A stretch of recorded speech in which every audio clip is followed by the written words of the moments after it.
Welcome, everyone. Thank you for joining us today for our webinar, How to Maximize Year-End Donations. We're pleased to have all of you join us today.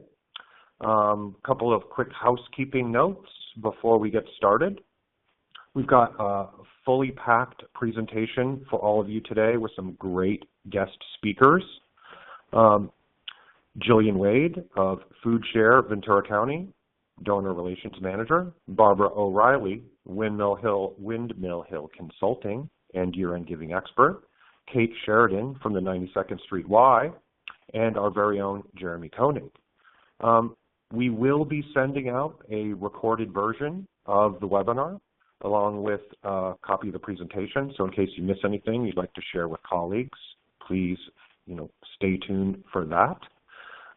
If you have any audio issues today, if you're just called in via your computer, you can also switch to phone. Sometimes you'll get a better audio experience, and you can do so by choosing the More button in the upper right corner of the webinar platform and switch to phone.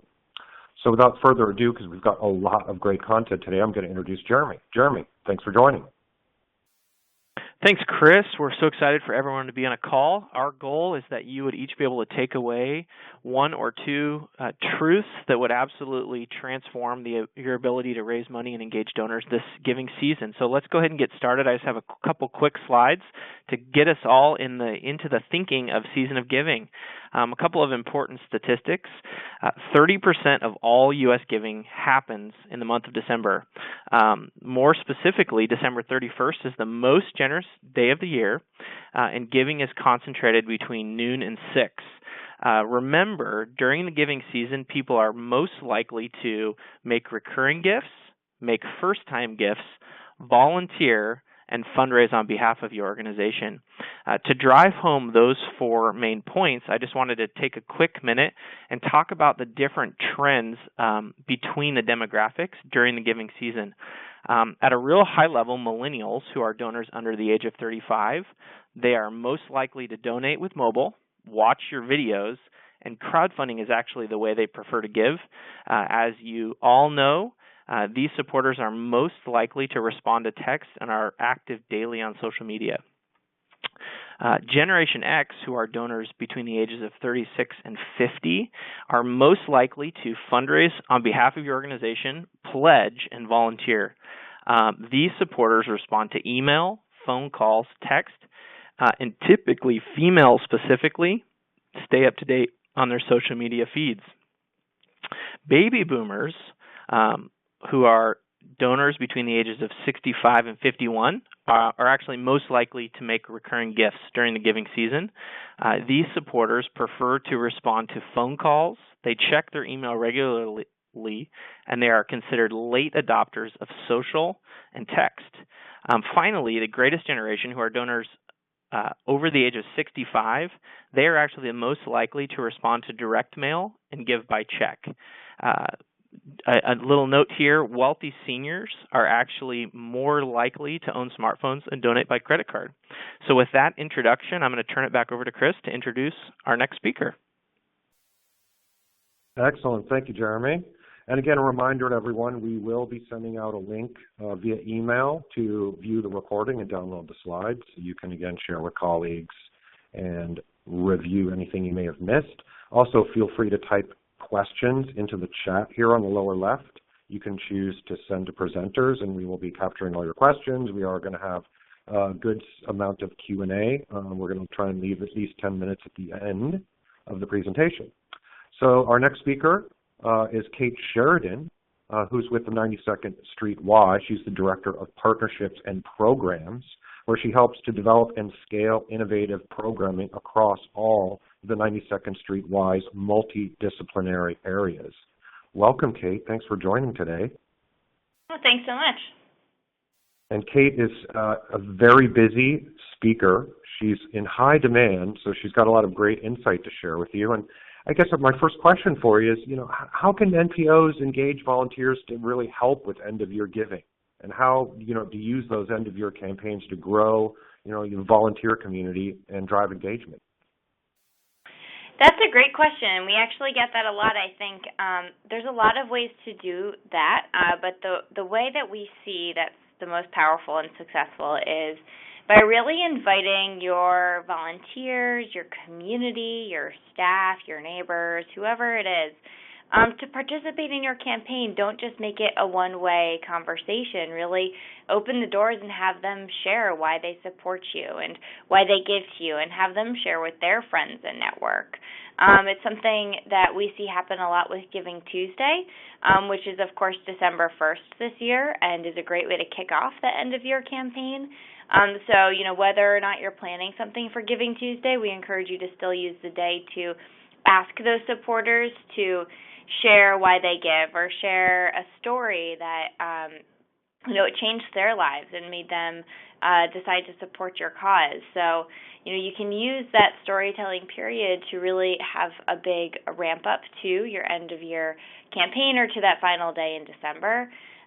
We see a lot of messaging around the Unselfie, which is a hashtag we also promote it through Giving Tuesday, and that is asking your supporters on social media to share what they give to and why, by either taking a selfie of them doing that, or by holding a sign up with the name of the charity and how they give.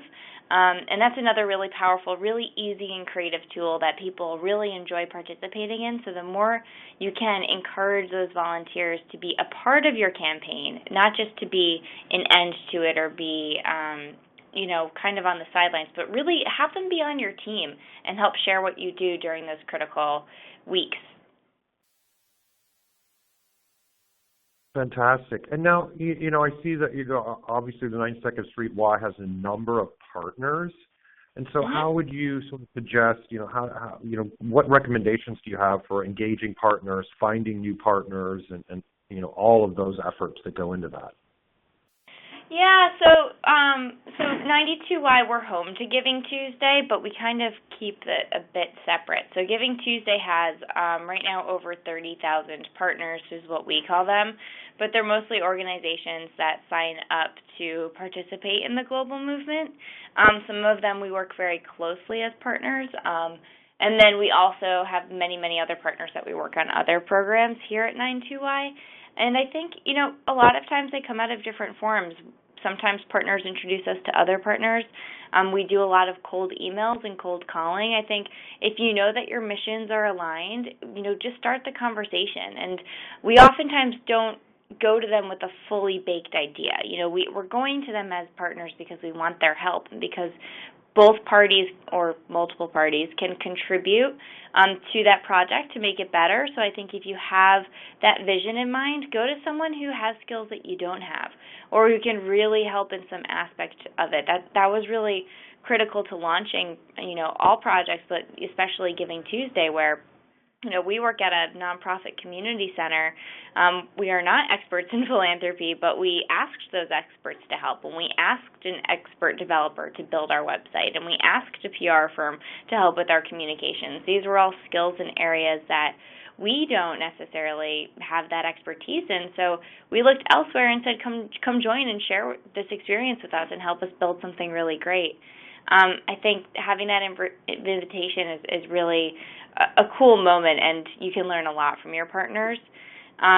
Another great way that we've started those engagements is by asking advice. If you have a campaign planned, you know what you want to accomplish, you have a goal in mind, and you're looking for a sponsor, a funder, a partner, a communicator, whatever, whoever you're trying to engage, set up a meeting or a phone call, and just, don't ask them explicitly to come on board and to help and to do this for you, but ask them for advice and for feedback and see what they think. And oftentimes they'll, either provide really great ideas, or they'll volunteer themselves to help you out as a partner. So I think making sure that that dialogue is open and that you're willing to take that feedback is really helpful.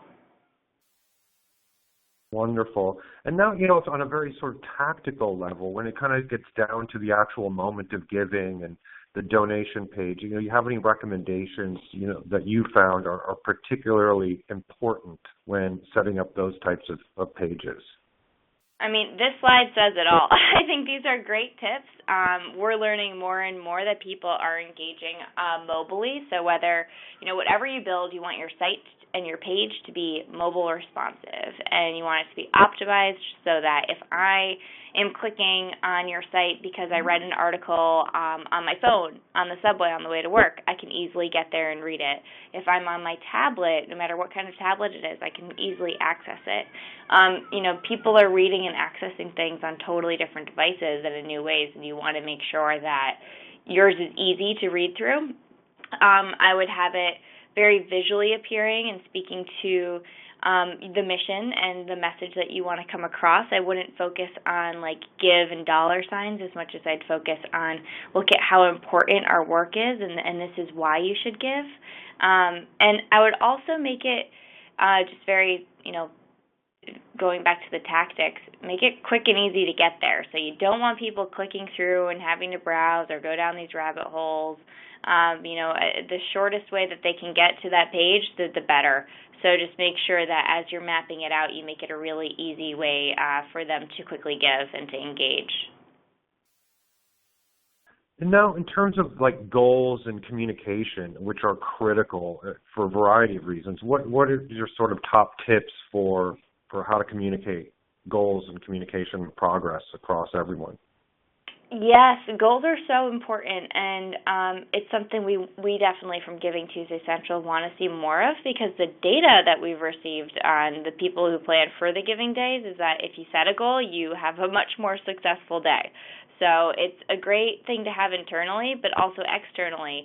Going back to engaging volunteers, you, just as I said, you want people to feel engaged and their contributions matter and they're going to something. So the more you can display that this is what you're trying to reach, help us get there, I think is such a powerful and easy message for your team to communicate. I would definitely use visuals. This is one of our favorites from last year from World Bicycle Relief, and their goal was to raise money for 500 bikes, and they exceeded that. So they just kept updating their information and building their goal and really building excitement around their campaign. But this visual, it captures exactly what they do, exactly what your gift goes for, and exactly where they want to go. So it really lays it out and makes it easy for you just to see that image, get it, and click to their donation page. So, I think having that goal and making sure you set something that is attainable, but also challenging. You want that energy, and you're going to get it if it's a little hard to get there. So you want people to all feel that they are making a difference. And just another quick tip is if you are doing a goal for Giving Tuesday, which we highly recommend you do, worst case scenario, if you set something that's too challenging and you don't make it, tag it onto your end of year campaign and use the remaining days in September to do more or double that goal or have an even greater impact with your campaign. And in terms of communication frequency, is there any sort of rule of thumb, or what is sort of your recommendation on how to figure out how often to communicate progress and that type of thing? I think you do it.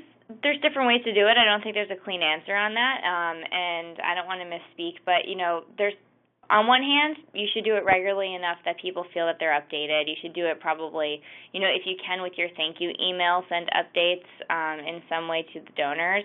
But, as much as you can, I think there's some powerful feeling and excitement when you're building towards a goal. So as you hit certain benchmarks, you want to celebrate that, and you want to share that as widely as you can, and you want to engage those volunteers to share it. So, part of it will have to be organic and by the nature of the campaign. Right.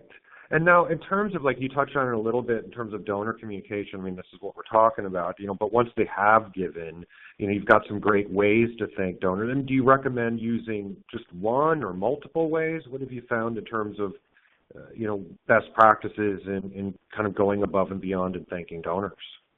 Oh, do it in any and every way you can. It never hurts. It feels good to do it, and it's a great feeling to receive it. So people respond to different messages in different ways. So whether it's a note, an email, a video, a social media message,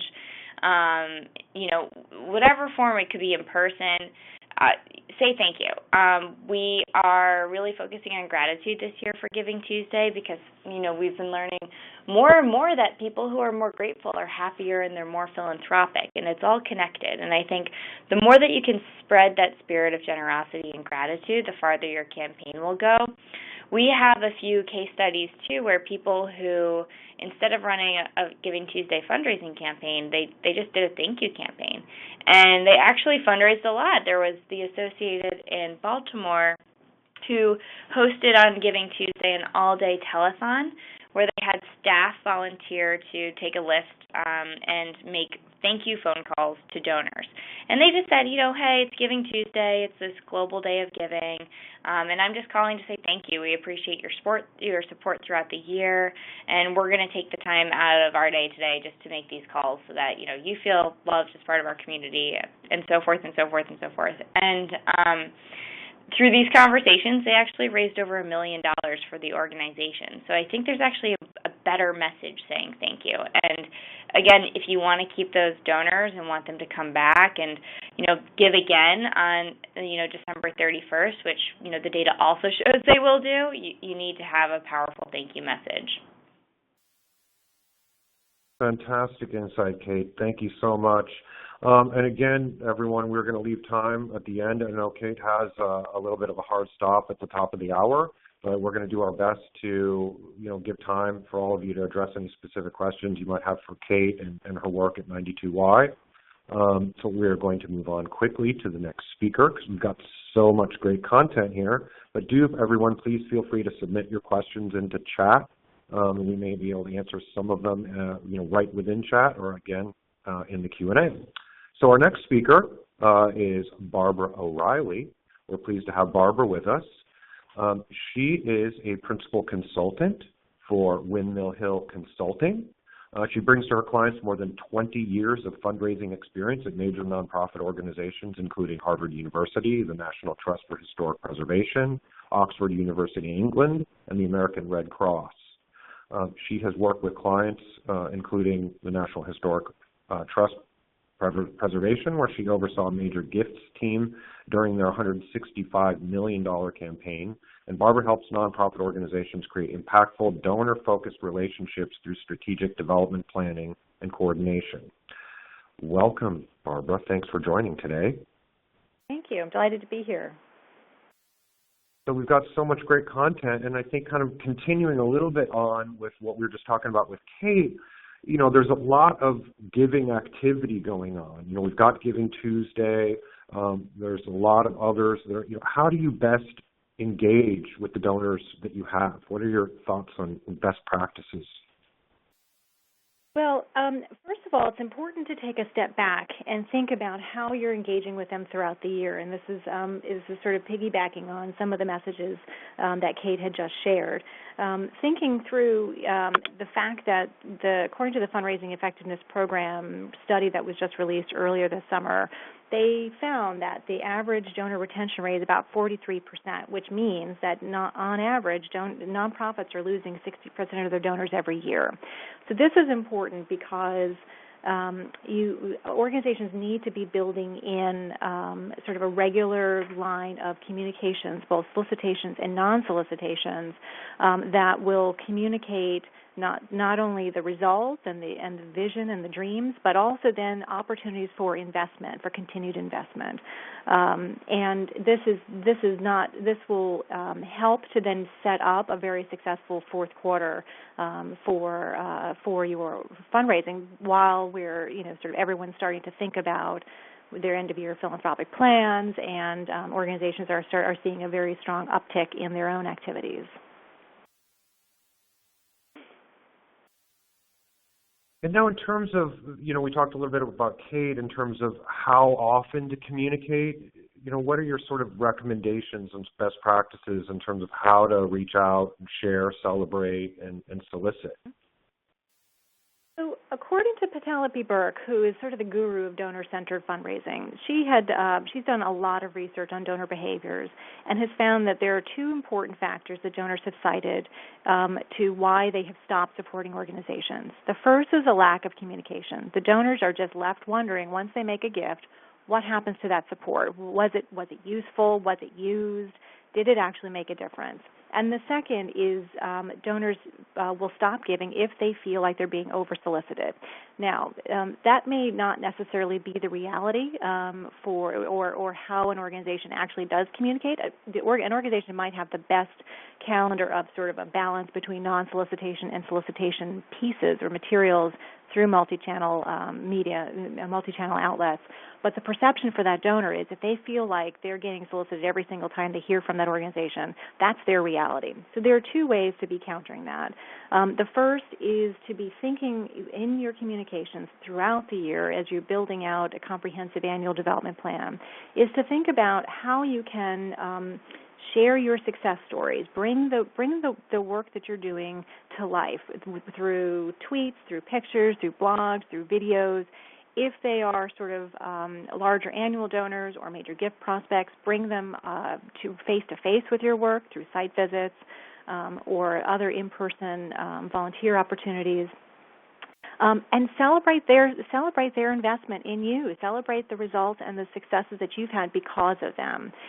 Testimonials, as Kate had mentioned earlier, are a wonderful way to share and spread the goodwill of that generosity that donors are feeling and feeling co-partners and investors in your work. And so by the time you get to the end of year, the hope is that they will have understood sort of your journey throughout that year, the impact that donor support has made in your work. And most importantly, your communications need to be answering why now, why should I care, how will my gift make a difference? Those are very key questions that donors today are asking every single time they make a gift. They want to know that their gift is actually having some sort of transformation in the issue that the organization is addressing in the organization itself, in its capacity to deliver those services. So those are really key to inspiring continued investment. And also, as you balance the sort of the line between solicitations and non-solicitations, it's sharing sort of the successes, sharing where you've got challenges, but where you know that together you all can solve a problem. Donors want to feel part of the solution, and that's important to come across in all of your communications. And now talk to us a little bit about when you and I spoke about the sort of segmenting your donors and this idea of focusing on middle to major donors. Sure. So the definition of middle donors is going to really vary from organization to organization, depending on the size of the organization, the kinds of gifts that their donors are giving now. But generally, these are larger annual gifts that donors are making, usually unsolicited or with very little effort on solicitation on the organization's part. And they're a fantastic opportunity to not only inspire sort of lower-level annual givers, but also then to be that potential pipeline of future major donors. And so there are wonderful ways that you can bring them a little bit closer to your work. You can do this through some more personal contact. If you've got a giving circle of some sort, you might have some sort of opportunity to have a webinar or some sort of personal outreach by your senior staff or your board members. You might plan some volunteer opportunity like a toy drive or a food drive or whatever is relevant for your mission. You may also want to schedule some sort of personal visits or phone calls from your staff or your board. This is a great opportunity, as Kate was saying about the Thankathon, this is a great opportunity for your board and development committees or your senior staff to be just doing some thank you calls and some reminder calls. One of the things that you really want to do, especially for this group, this middle donor group, is to watch the retention rates for them. Generally, because they are self-selecting at higher levels of annual gifts, they are signaling to you that they are investing because they want to see you succeed, and they're investing at larger levels because they want to see you succeed. So it's important to think about how to retain them. probably by September or October, you'll want to look at who your middle donors have been to date, who has made their gift this year and who hasn't yet, who are the live-ons, for example, and really focus segmenting maybe your direct mail that are specifically targeted for that group, and then to couple it with some sort of personal outreach as well. But the idea is that this group sort of has a little bit more level of personal involvement or personal sort of contact with the organization, and then sort of post December 31st, then you can start to look at and qualify which among those donors has the potential to become a major donor. Fantastic insight, Barbara. And we've got, just another minute or so here in this segment. And a lot of work, this work you're talking about, can and should be done, much before we get to this point in time. And I guess sort of two questions. One, are there any things that people can be putting into place now to sort of help them evaluate and grow for both, this year as well as next year? There are a couple things. The first is in your when you're thinking about your annual development planning, and of course depending on how your fiscal year falls, it's an important sort of exercise to do is to really track how much your revenue is coming in the fourth quarter, because that will then help you determine what the realistic goal is to set for this year for the fourth quarter of the next fiscal year.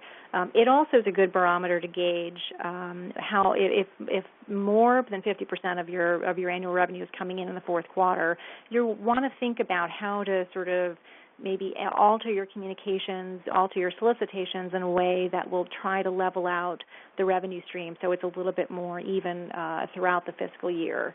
And then the second is to really think about sort of what messaging has worked throughout the year, what messaging or tactics worked or didn't work last year that you want to try to think about for this year. And if your fiscal year is a calendar year, of course, you'll be in the throes of all the end-of-year fundraising, but keeping a careful eye on, who's been giving and who hasn't been giving, and then post December 31st, evaluate. If you've had live-ons who have not supported you this past sort of end-of-year season, find out why. It could be a whole host of reasons, from something as simple as they just forgot to something that might be really more focused on, a perception or an issue or a concern or question they have about you or your work. And that opens up a very important dialogue to try to regain their support. And then the final thing is really looking at those new donors.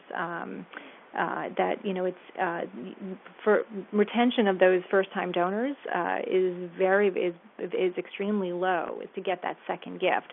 So the more you can do, as Kate was saying earlier, the more you can do to thank them, to even starting now and then building into the next fiscal year is important, because you want them. They've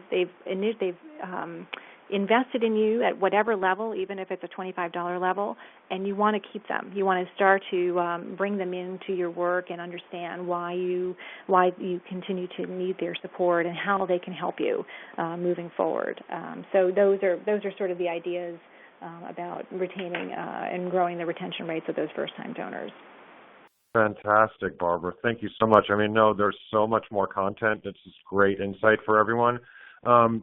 Again, we're going to leave as much time as we can for questions at the end. Barbara, too, as I'm going to move on here to the next speaker, but I know that you have some resources. Perhaps you want to paste in the URL of your website into the chat here so everybody can, if they want to reach out to you, get more information, one-on-one, they can do so. I would encourage everyone to do so. I know Barbara has a new blog post up that talks through a lot of this insight that she's just addressed, and I'd encourage all of you to visit her site and get that information. So I'm going to move on quickly to our success story. I recorded an interview the other day with Jillian of FoodShare, which is Ventura County's food bank, and I'm going to go ahead and play that for all of you right now so you can hear about their specific situation and what they did and what insight you can all get from them. Hi, Jillian. I'm joined today by Jillian Wade from FoodShare. And FoodShare serves over 74,000 of Ventura County's food insecure partnership with over 190 local pantries and programs. Donations provide healthy food and nutrition education free of charge to children, families, and seniors. Welcome, Jillian. Thanks for joining. Thank you for having me. Terrific. So tell us a little bit about what your goals were for last year's end-of-year giving program. Yeah, we had a number of goals. It was our first year utilizing a lot of the tools that Mobile Cause had presented, and so we had a lot of goals. We wanted to do a lot. And so our first step was to really kick it off with that Giving Tuesday. We joined that campaign and around the holidays for us, and I'm sure this is going to sound very familiar to a lot of nonprofits. Our year-end giving, is heavy. We have a lot of activity. In addition to that, we have a lot of volunteer activity. So there's a lot of things that are already happening. So coordinating all of the different activities is a big task for us. And so our goal really last year was to get that integrated campaign that would look the same everywhere. We wanted to make sure that people knew when they saw our logo what was really happening everywhere. We last year we had a very large event at the beginning of December. So going into even Giving Tuesday, we tried to implement some of the strategies to get the word out on that event. So there was a lot of the same, you'd see a lot of the same colors, fonts, and messaging in general. So a lot of what we were doing was combining the marketing, the direct mail, social media, online and website tools so that that message was very clear and concise. So the goal for us was really to get on that page, make sure everybody was singing the same message, and really kicking it off with a lot of energy. And what sort of challenges did you kind of anticipate in facing and trying to, undertake all of those efforts? Sure. We knew that there was some challenges to the notion of taking on some of these new web tools.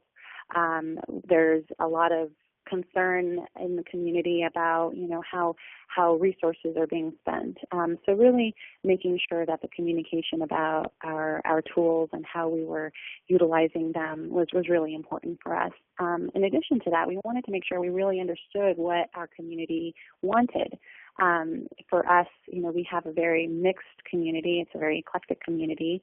And so we wanted to have a tool that really would engage all folks. And if it wasn't going to be one tool, then we needed to make sure we had all the tools that would engage the right population in an efficient way. So for us, using the crowdfunding option was really nice. It was something we'd always wanted to do. And so kicking it off as an opportunity for folks who were putting together fundraising, individual fundraising, events, whether it be a food drive and fund drive at their local church get-together or whatever that was during the holiday season, that we could give them the right tool that would allow them to take what they really felt passionate about and spread it around in their community. So making sure that we had the right tools was a big challenge, and that we were matching it and communicating what those tools were to the community was also a unique challenge. And facing that, we found that by basically being really clear in those messaging, so explaining to people what crowdfunding was, while keeping it simple and easy so that we didn't make things difficult. And I think that's a big challenge in general. You want to make sure people know that they have all the right information, but at the same time you want to make sure it's clear and easy for people to use. So making sure that we had the communication tools to express what we had in our own toolkit, and allowing folks to access that was really important, and it was a challenge. We had a lot of folks who were confused about what crowdfunding was, but they knew that they wanted to have a way to process donations via credit card. But the means by which it came was a new notion for a lot of folks. So explaining and having the right way to explain it to people was very important for us. And I think it's actually was a great time to kick off those. The holiday season, was a great time to kick off those tools, because it was the time when people were really into it. And then we had a lot of successes that we could then talk about for the remainder of the year and going into year-end giving. So there's a lot of really good opportunities when you have the holidays you have communities coming together, you have events coming together. So really making sure you meet that with the right communication tools was really important. I see. Yeah. And how would you suggest, in terms of like communication and segmenting, I mean, how did you go about kind of figuring out, which channels to use to communicate the message in the right way? What seemed to work the best? With our marketing, we had our marketing folks and our development folks here really sat down and had a lot of, come together moments here leading up to the season. So before Giving Tuesday, we had what our message needed to be. And so for us, we had a lot of digital digital and print going out. We had radio spots being held. So the messages and how things were spoken about what food share is was all very similar. You knew what they were talking about if you didn't hear that first promo or that first intro, I should say. So making sure that we were all on the same page was really, really critical. The social media and direct mail pieces were very, they had the same images. We made sure that our images were all the same. And so we wanted to make sure that was also, you could see it online and you knew that the piece that you got in the mail matched that. And likewise on our social media. So that was a big part of it also. And did you find, in terms of, when people actually came to the website to donate and, their ability to apply a donation, in honor or memory of somebody in particular, I mean, did you find was that an important component of what enabled people to give? It was a very important component, especially during the holidays. We have a lot of folks here who are interested in making donations as gifts to their family and friends. So it was a very easy component to implement. The tools within Mobile Cause to allow us to have customized fields so that we could identify address information, how to send notes to people was all important to be clear on that page. And so we did have that. This upcoming year, we're planning on doing the same sort of thing because we'll have opportunities to have those memorial gifts be memorialized in other ways during the holidays and during our events. So the ability for it to be online and be really clear and easy for people to use was great. And so how did you, in terms of like the default amount, like how did you kind of come up with what that sort of suggested giving amount should be? Yeah, well, we knew that, and this is something that we've had to work out over the course of a couple of years. We really had to look at what our average gifts, well, first of all, what our brackets were, what our 0.1 cent to $100, and what the majority of our donations were coming in, and especially where our website donations were coming in at. From there, we found that people were not giving $5 donations; they were giving more than that. So making sure that our brackets matched basically what we were getting in, not just website donations, but in donations across the board. And our formula was really to take have a heavier emphasis on the website donations because obviously that's the population that we're reaching out to. But we also have that matching our direct mail pieces. So our suggested donation matches what is the suggested donation on our direct mail piece, and there's upgrade amounts, and those typically match that also. So again, it's just kind of making sure that we're saying the same thing across the board. Right. And how much did you end up in total raising between Thanksgiving and December of last year? It was over $90,000. It is our heavy time of the year. We know that kind of going into it. So this was a very special year for us. Last year was, I should say, because it was our first time utilizing the tool. In the year prior, we basically came from a situation where the systems were lacking in efficiency. We knew that we had the inability to track certain things and donations, which led to a lot of confusion and frustration from our donors.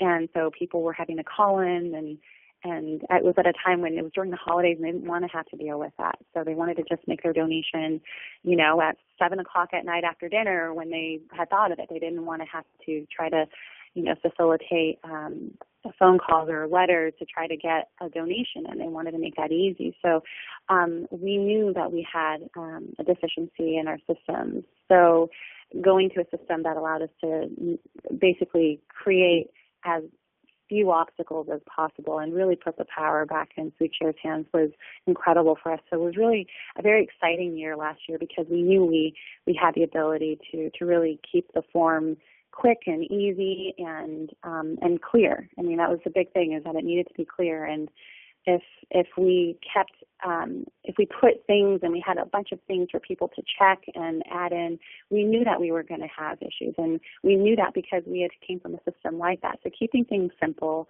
knowing what our attrition rate was, knowing what number of donors were new and acquisition prospects versus people who had our cultivated folks, we knew what that was. So we wanted to make sure things were as easy as possible, and that made a world of difference for us in terms of fundraising last year at the end of the year, because it was just so easy for people, and we had a number of phone calls from folks who just liked how easy it was, you know. And it's funny, you don't want someone to call you, they don't want to call if they have to you know, find out how to donate, but they're very happy to call and say thank you for making it so easy. So we did have a couple of those phone calls, and that was really, really encouraging for us, and that we were making the right decisions and keeping things simple and easy for people. And we weren't limiting ourselves in terms of data coming back to us. We were really keeping it easy and keeping that line of communication for us and our donors open, because they knew that we respected and valued their time too. Right. Fantastic. And now, you know, maybe to walk us through like maybe one little example of, you know, because you did some partnerships and you shared sort of the link and keywords, you know, across some, you know, of your various channels. You know, is there a particular example of one of those little tactics that you could kind of walk everybody through a little bit that worked well? Sure. We had an event, and we have it every year. It's our Cantry event. It's a really special event because it pulls together the holiday season, but it's an opportunity for people to put together trees made out of cans. So as a result of that, a lot of folks will have office parties and put together food drives. But as a result of that, a lot of folks were asking, how do I get people in my office who don't want to bring in cans, they don't want to bring in checks or cash either? Is there a way that I can just set up something to collect credit card information? So we had a couple of those folks that came to us and asked for those solutions, and it was so great to be able to just say, sure, let me put that together. And it was 3 minutes later, I gave them a keyword, and I gave them the number, and we just took some basic information so that we could set up their page, so that the text in there, their logo in there, and it was maybe 5 minutes at most. In one case, we had it was a county partnership, and so they wanted their own page, and they wanted it to be highlighted on their website. So we went ahead and created that page. We gave them the link. They had it done within maybe an hour later after we set up the keyword, and incredibly grateful. They just loved that was an option for them, and they're planning on doing that again this year. They love that, and they found that by asking people to create or to collect donations, that they were able to collect those kinds of donations, that they were able to buy a tree, because there's an option to buy or build.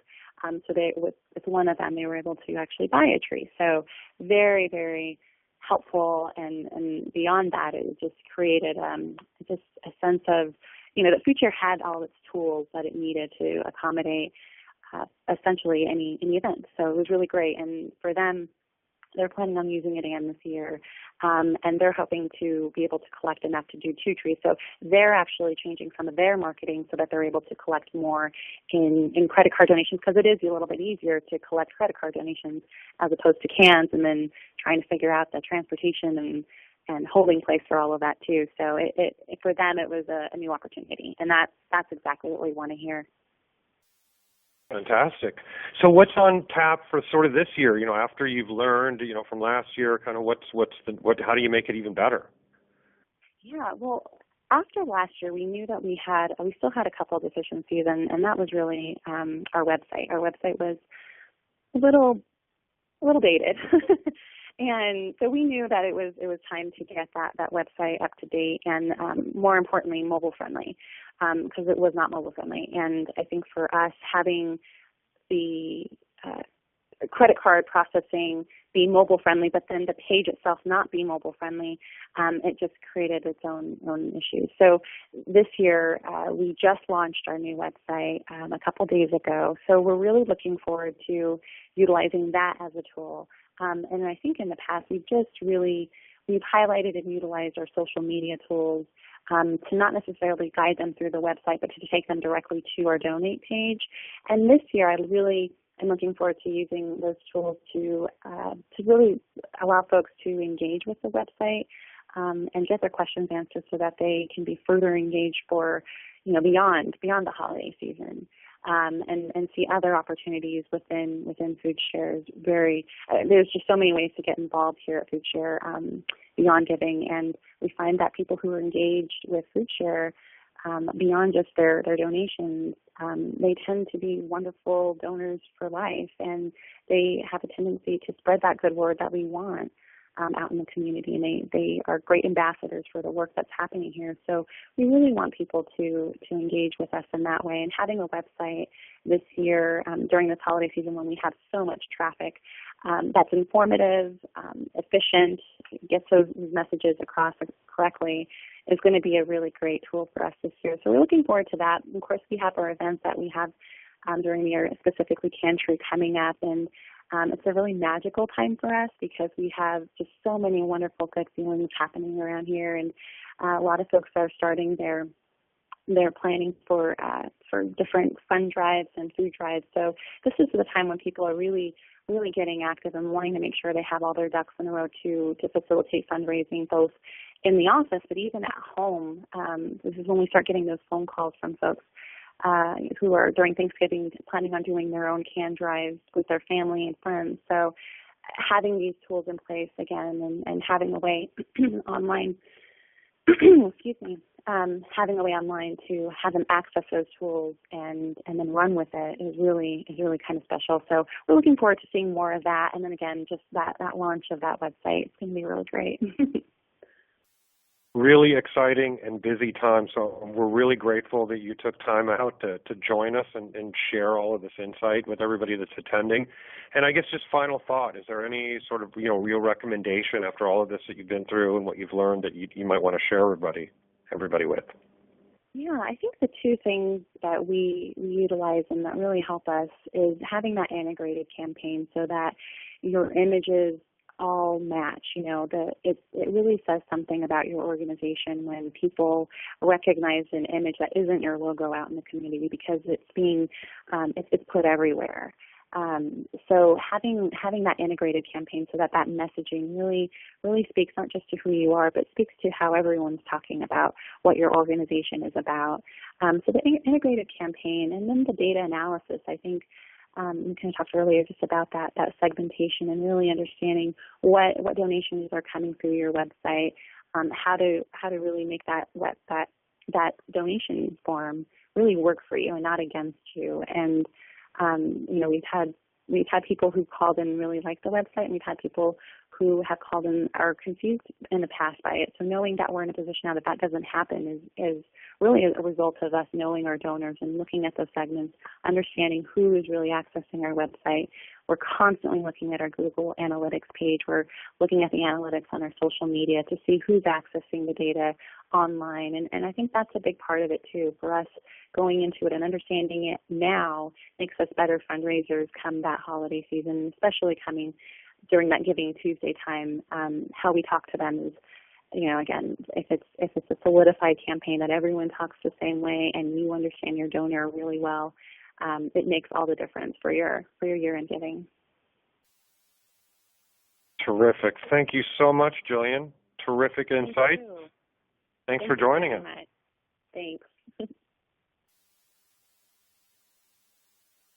Excellent. So we're going to move on quickly. We do have Jillian with us on the line, so she's going to be available for Q&A here in just a moment. And I'd like to right now turn it back over to Jeremy Koenig, who's going to walk us a little bit through Mobile Cause and exactly how it can work for you. Great. Thanks, Chris, and thanks, speakers. You guys are amazing. Let's go out there and raise a ton of money this year-end fundraising season. I'd like to take the next 10 minutes to show you just how easy it is to set up online donation forms that are mobile-friendly and mobile responsive that will allow you to collect maximum donations from all the different types of demographics of donors that you have. So I'm going to start off with direct mail. One of the most important things that we found is that you give very clear and concise online giving instructions on your envelope and inside of your letter. You'll see here that I have a short link and a keyword and a QR code. You'll be shocked when you look at the analytics of the amount of people that will use those three options. Believe it or not, Post Office actually give a 2% discount if there's a QR code on there, so we highly recommend that. And this format should be followed anytime you are putting a call to action for donations in print. We've actually found from all of our data that it drives the maximum amount of donations because it makes it as easy as possible within one tap or click to give on a smartphone, tablet, or a PC in response to printed calls to actions. Next, I'm going to talk about social. A lot of people do social wrong when they ask for donations. The most important thing is that you promote your donation link that when they click on it, it automatically loads a mobile-friendly donation form. And so they should be able to click on it in a Instagram ad, in a Facebook post, on a Twitter post, and then immediately that will open up a mobile-friendly form that they can give. You may or may not know 65% of all social media activity occurs on a smartphone. The reason why it's important to have an ad that shows your keyword specifically is because on Instagram, which is becoming more and more popular, you can't put text links, so it's very important to put that there. This mock-up, if everyone on the call were just to copy exactly the words and insert your hashtag, your campaign video, and your giving link, and then create a similar ad that has clear giving instructions, you will raise the most amount of money from your social posts. In email, it's very important that people can click a button and, again, load that donation form on any device. Here you can see the email that I mocked up. I actually took an old trick from email marketing and I took a screenshot of the donation form. Similar to when you put a screenshot of a video, people will click it. That should immediately load the donation form so that they can give. If you may or may not know, 51% of all emails are read on a mobile device. So again, it's very important that your donation page is formatted for people to complete gifts easily.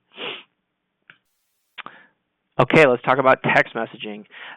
Many of you on the call may be a little afraid to send text messages to your donors. I'm here to tell you that if you want to get your message across, it's the most effective way to do it. 90% of texts are read within 3 minutes, and it is an absolute great way to engage your donors and supporters over the holidays when they're traveling, when they're with family, when they're away from their computer and their email. It is a way for you to make it as easy as possible for people to click a link and give, and we highly encourage everyone on the call to integrate some form of text message communication over the holidays. Next, I'm going to talk about using your online form and promoting your online form in person and on radio. A text to donate keyword is actually the easiest way to promote your giving form. Again, these are all the same giving form. This giving form can be promoted by keyword, by link, and by QR code. And I'm just showing you the different ways you can easily do it across all the channels. And so, in this case, if you are standing in front of an audience at an event, or if you're standing by your friend having a dialogue, or if you're on a radio or television show, you can have people simply text a keyword to make a donation. When they text your keyword that is tied to your donation form, they'll immediately receive a reply with a link to fulfill their pledge. Each person that texts that keyword will receive 3 automatic text message reminders, and Mobile Cause text-to-donate pledges yield 84% fulfillment after people have received those 3 automated texts. Also, everyone that texts a keyword is subscribed to receive messages from you, so you can actually send them custom text messages, and you can call them on their cell phones. I have here an example of a thermometer. Thermometers are awesome because, as one of our speakers pointed out, when you have a goal and you're trying to reach a goal, people are more inclined to give and give again. And so being able to show the progress you're making in your campaign on your website and at your event is very important. The last thing I want to show you is how easy it is to set up a crowdfunding campaign with MobileCause. Here I have an example that for a make-believe volunteer for food share, and I simply set this page up in 5 minutes. It has the call to action, it has the link to the video, and it has the personal goal. From this page, anybody can click that Become a Fundraiser page to set up their page. That sign-up form can be embedded on the website as well. And from here, you can literally empower every single business partner and volunteer to have their own donation collecting device in their pocket. Incredibly amazing, the most powerful crowdfunding solution on the market for nonprofits. I'd like to end with just quickly stating why we believe that MobileCause is the best fundraising solution for year-end fundraising campaigns for nonprofits. First of all, we're an all-in-one fundraising and communication platform for nonprofits. Our mobile-first solutions are designed to strengthen every type of fundraising campaign. We have 0% transaction fees and industry-low credit card processing. Your data will integrate with any CRM for donor cultivation. We provide automated tax receipts and notifications, integrated text messaging. All your funds are direct deposited into your nonprofit's bank account next day as they're cleared. And we have a customer success team of experts that is available to help you and ensure that you are successful in all of your planning and implementation of your fundraising campaigns. So with that, thank you for listening, and I'm going to turn it back over to Chris for questions. Terrific, Jeremy. And again, thanks everybody for joining us today. We know it's the top of the hour, but we will go a couple of minutes over because we do have some great questions. And our MobileCause marketing team has been answering as many questions directly into chat. And certainly after this webinar, you're all free to visit our website at mobilecause.com/demo. Call us at the 888 number there, and our customer success team is fantastic and definitely can answer all the questions for you. But quickly coming back, and I think Kate Sheridan at 92Y had to jump off, so we're grateful for Kate's attendance today and all of her great insight. And if you want to review anything that she presented, definitely stay tuned for the recorded version and the link that we will be sending out. We do have Jillian who's joined us, so I just want to quickly welcome Jillian. Thanks for calling in, Jillian. How are you? I'm good. Thank you very much for having me. Awesome. Well, so I'll direct the first question to you. One of the things we kind of talked about, was this idea of and it's very directly related to somewhat of what Jeremy was presenting in terms of form, setting up the form and, balancing complexity versus making it easy for a donor. Obviously, the organization, you want to capture a certain amount of information from your donors, and yet we want to make it easy and frictionless for them to donate. You have any guidelines or suggestions for how to kind of tackle that sort of dilemma? Yeah, well, we knew that with our website donors, they're going to the website because they want things to be quick and they want things to be easy. So we definitely needed to make sure that we weren't causing any of those roadblocks. So for us, it's the most important thing. And we also looked at our how many of the folks were folks who were renewing donations versus folks who were brand new to the site. And we found that a majority of our folks were people who were renewing. So it wasn't important for us to capture a whole lot of contact or address information. The most important thing was that we collected that name, the zip code, and the other fields are available but not required. And that was really important for us because we knew that our folks were typically renewing their donation year to year, and causing them to or having them go through and type out their address. Those were all things that were potentially going to be things that they wouldn't want to do it with. They would rather just go ahead and send in something. So we wanted things to be easy, and that for us meant that we just looked at that segment of folks who were donating online to see who they were and made sure. If we knew that our donors were brand new donors typically, then I think that would completely change. We would want to make sure that contact information was required information. So for now, we know that what those donors are, who they are, and so making it easy for them. I think we kind of talked also about how important it is to try to get as much information as you can, but we also know that the website isn't that time, and for us, the cultivation efforts that we have throughout the year are our times to get to know the donors. So making sure that things are easy for them while setting us up to have great relationships with them moving forward is a priority. Terrific. And now back to Barbara. Thanks for hanging on there, Barbara. We've gone through so much great content. And, just kind of back to maybe a little bit bigger picture, a little bit what we've been talking about, since this is the largest, sort of fundraising period. And, there was one question about since one organization has their largest event this month, is it too much to ask for donors to give shortly thereafter? What are your thoughts about that? Well, event fundraising and how it integrates with annual giving is a whole other webinar for sure. But I'll try to simplify an answer. So I think it's important to ensure that the event attendees and the invitees who don't come understand that this is part of an annual strategy, this is part of your annual revenue, that it isn't just isolated to that one event. And there's a whole sort of psychology around how event attendees view their gift and how it impacts an organization's annual revenue sort of bottom line. I think it's perfectly fine if they've given a gift if they've sort of paid to come to an event, to your gala or your event, to certainly recognize and solicit them one more time. But I would make it a very, very soft ask, and I would certainly recommend referencing the fact that that they came to your event or that they were invited but couldn't come. And here's where that communications is so critical. It's helping the event attendee, whether they are an annual donor or new to the organization, and letting them understand sort of the bigger picture of your work, of the impact and importance of donor support to helping you achieve results, helping you meet whatever societal issue and community need you're addressing.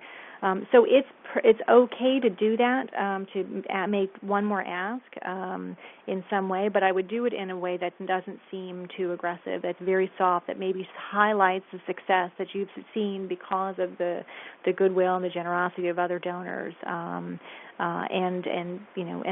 hope that, and then ask that you hope that they either continue, make an additional gift for the end of the fiscal year, and certainly to keep you in mind as an organization for the subsequent year. Wonderful, and I think you're right. This is a whole other webinar, of course, and we do have in our resources, if everyone wants to visit mobilecause.com/resources, we did do an event fundraising webinar earlier this year. I'd recommend everyone check that out.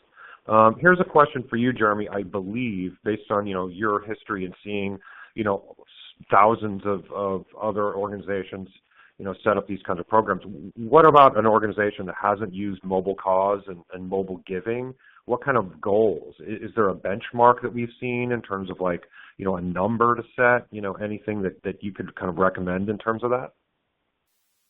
Yeah, couple of thoughts. Creating your first mobile-friendly donation form and getting it on your website is a great first step.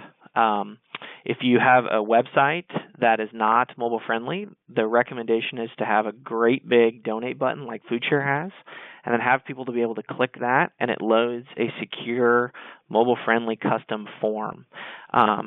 Once you've set that mobile-friendly form up, then go out and promote your QR code, your short link, and your keyword across all the channels that I just talked about, and In terms of benchmarks, the average donation that's made through a text message in the mobile cost system is $107. We've actually found that the average donation made through radio mass media is $65, but it totally depends on your demographic. The second thing that I would recommend all nonprofits do is integrate your donor database with mobile cost so that you can validate which mobile numbers, which phone numbers you have are available to receive text messages. Just by doing those two things, promoting a mobile-friendly form and beginning to engage people with text messaging will have a large tangible effect on year-end giving this year. Great insight. And here's a question back to you, Jillian, and it's a little bit related to this. Like when we talked, how do you recommend sort of customizing the message, to your existing donors? So now let's say, you've enabled this mobile experience and mobile giving. Like how do you recommend you communicate that? Communicating the message of, I'm sorry, can you repeat that? Sorry. Yeah, no problem. I know one thing we talked about is certainly is trying to introduce this concept to your donor base, and you may have various different types of donors, based on sort of their level of sophistication with technology. How did you kind of go about your thought process in that? Well, we knew from talking to other organizations that there was a certain comfort level of tools like crowdfunding that were particularly successful with the millennial group. So it just so happened that we had someone who reached out to us and said they were interested in celebrating their 30th birthday party. They were interested in doing a crowdfunding drive, and so we gave it a shot, and it hadn't been launched at that point, but we allowed them to use it. We walked them through it. We provided some backup tools here, so some physical materials that they could pass out at the party, and so that all matched up with their crowdfunding, and they ended up raising I think it was $3,500 in about a week and a half. It was really great. So it was really successful. And so we utilized that experience. We used a couple pictures from the party. We also paired that with some of the materials that was given, and we promoted that as an opportunity in our e-blast. Through that kind of, I feel like it was one of those things that just kind of happened, and we were lucky that we had a really great participant who also engaged heavily in mobile. Everything he did was on his cell phone, so for him to be able to push out the links, he also texted out the links. It just worked. So we were able to kind of test it out, and we saw the things that worked really, really well for him and things that he just wasn't interested in. So for that particular group, we knew that that was something we could push out on our social media also. We knew that a lot of folks, based on our analytics on our social media, that we do have a strong millennial group on there that are our followers. So we knew to push that wonderful experience and what had happened with that on our social media page. So it worked out to introduce it in that way. We also know that there's a lot of folks who aren't interested in it, but it wasn't the group that we thought. We thought perhaps maybe our baby boomer group wouldn't be interested in it, but through the holiday season, and as we found that folks were getting those holiday food and fund drives going, we found that a lot of folks were really needing a tool to collect online donations. They weren't necessarily interested in the mobile component, but having their own page, having their own way to collect credit cards, but that also had their own logo or their own face on that page was really critical for them. So it really was kind of customizing based on what we were hearing from folks. We had a lot of questions and requests from our donors about having ways to collect this. So the way that they utilize the tools, we just wanted to make sure that we had the back-end tools to kind of help them out. So we have physical pamphlets that can follow, and they go out with the folks who are coming in. So they'll come in, they'll meet with us sometimes. We'll go ahead and give them seeds and thank you gifts so that they can pass those out to people who participate that contain their logo and our logo. And so having those little materials and those little thank yous also kind of went a long way too. So it just depends on the group. You have to know and they know what their group is. We had a group that came in from the county It was all different ages. So they wanted to have everything. She wasn't herself very tech-friendly. She admitted that right off the bat. So being able to set things up for her and then she could pass the link out to people was really important too. So you kind of have to gauge it person to person, and you have to know what you have that will engage well with one group so you don't overwhelm people too. Fantastic insight. And we're wrapping up just the final question here, and I'll throw it back to Barbara. This is a question sort of which is common. We have a number of different listeners, both like larger organizations, but as well as like, what's your recommendation for, an organization with a team of one? Any thoughts, if they have limited ability to create brand identity, what are sort of must-haves, and what do you think is possible for a small team to do?